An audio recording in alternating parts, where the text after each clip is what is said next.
আমার মালদা আমার শিক্ষা বালাপেন কর্মসূচির আজকে দ্বিতীয় দিনে আজকে ছিল সাফ সাফাই অভিযান, মানে বাচ্চাদেরকে দিয়েই ঝাড় এগুলো দিতে হবে। তাই আজকে আমাদের অভিযান চলছে, বাচ্চারা ঝাড় দিচ্ছে সব। এই যে সাফাই অভিযানে আজকে দ্বিতীয় দিনে বাচ্চারা অনেক সজাগভাবে সবাই ঝাড় পরিষ্কার করছে। সামনের আজকে হচ্ছে সাফাই অভিযান আমার মালদা আমার শিক্ষা অভিযানের বালাপেন কর্মসূচির আজকে দ্বিতীয় দিনে সাফাই অভিযানে তুমি ঝাড় দিচ্ছ, তোমাকে কেমনি লাগছে? ভালো লাগছে। সাফ থাকলে তো তোমরাই খেলবে, ভালো লাগবে জায়গাতে।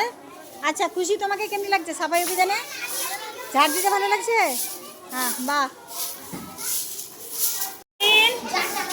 সাফাই অভিযান আজকে চলছে, সেকেন্ড দিন আজকে তোমাদেরকে দিয়ে সাফ সাফাই চলছে। ভালো লাগছে না খারাপ লাগছে ঝাড় দিতে? ভালো লাগছে। আচ্ছা এমনি তো খালাজান ঝাড় দেয়, আজকে বাচ্চাদেরকে দিয়েই বলছে বাচ্চারা যে বেশ ভালোই লাগছে। সাফাই অভিযানে সাফ করতে ভালো লাগছে না খারাপ লাগছে? দেখে এখানে এই জায়গাটা কিন্তু একটু নোংরা আছে। এমনি তো আমাদের খালাজান পরিষ্কার করে, আজকে বাচ্চারা বেশ একটা দিন পেয়ে ওরা বলছে বেশ ভালোই লাগছে। আলিয়া সাফাই অভিযানে কেমনি লাগছে? ভালো লাগছে। শুধু ঝাড় দেওয়া হচ্ছে না হেলাধুলা হচ্ছে? হেলাধুলা না ঝাড় দেওয়া হচ্ছে? আচ্ছা বেশ, বাচ্চারা বেশ মজা করেই ঝাড় দিচ্ছে।